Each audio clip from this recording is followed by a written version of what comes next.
Personally, I think it's easy listening pop music, but what do you think it is? You think it's easy? No, seriously, I actually do think it's quite easy listening. It's soothing pop music or something. I agree with soothing. Like, I don't think it's particularly harsh on the ears. Like, maybe live, but in terms of recording, it's kind of like there's an ethereal kind of ambient vibe going on. So it's kind of like, and it's funny, like reviews have also said it's, you know, it's just kind of like chilling out or something. It's not, there's no kind of harshness about it. You know, the harshness is reserved to a live context and the vibe is really like that.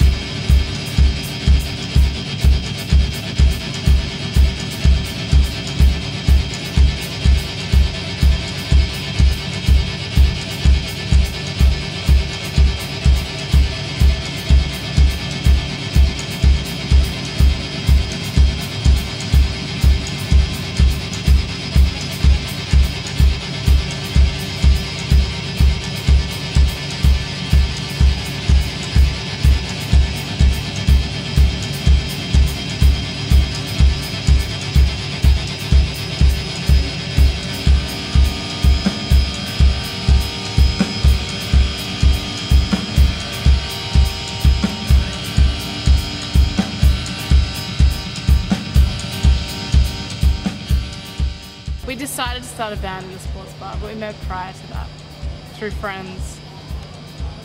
And yeah, and we were just in this gross sports bar and decided to start a band. And I didn't really. Our original name for the band was Wannabe Arty, and it was such a shit name. It's such a shit name. Don't. You have to cut. There's not really any story. It's more kind of like we kind of just started a band.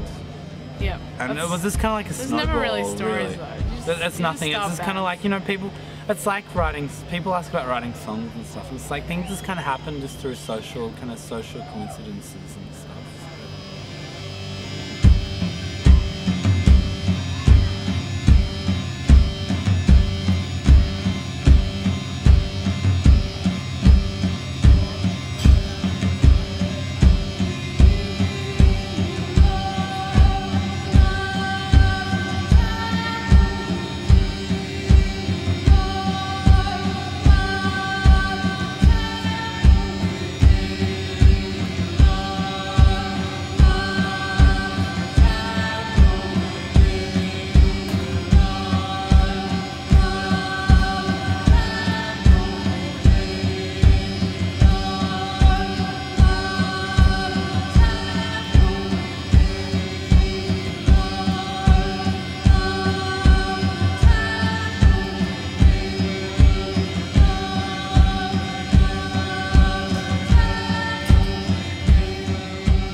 It's funny because, you know, I used to think that fairly recently that Melbourne was kind of dead, but really it's like a friend of ours, Pat, opened up this record, like this book and record store called Sunshine and Grease in this gallery, and he had to fundraise for the store. He had these 2 shows every weekend at the space, and he had like 12 bands playing over 12 bands a night, so 24 bands over 2 days, and like every single band that played was really good. And actually, like, Melbourne has a lot of stuff that's going on. It's quite active. Everyone's really supportive of each other. And fairly. No, I think they fairly. are. I feel supported. I feel that people should be more supportive, though, of other things. Like, there's a lot of good stuff going on. Like, smaller stuff. And there's lots of kind of okay spaces for people to play at. So, yeah. I mean, things do go on.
friend of ours, and we just happened to record with him because he had the equipment, and he's a friend of ours, and he had a really awesome space to record us in his house. It was the warehouse. It was pretty pragmatic, actually. It was just kind of like it was not. It was crazy because though. but it was because he could record us. He wanted to record us, and we had, you know, it's kind of like it was easy to do that. You know, there was no kind of like higher thinking between. It was just kind of again a social kind of circumstance. Kind of thing. And we recorded our 7-inch with him, so it just kind of it was kind of did what came easy.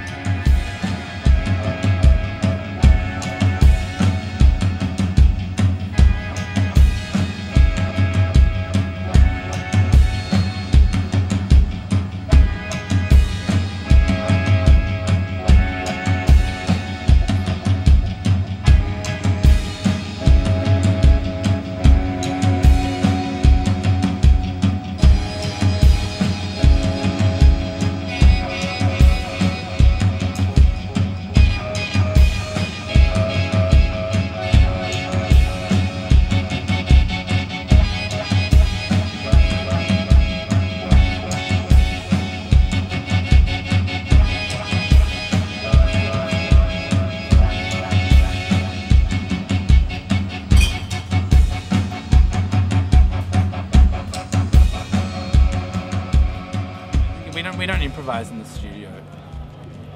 Not that there is a studio.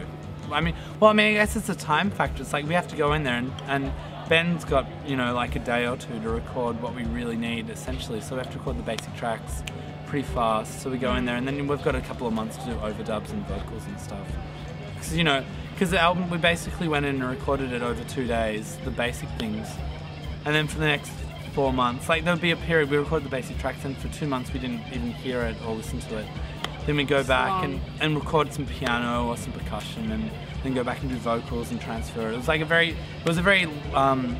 slothful, lumberous kind of process. Lazy. Yeah, very lazy. It took ages, really.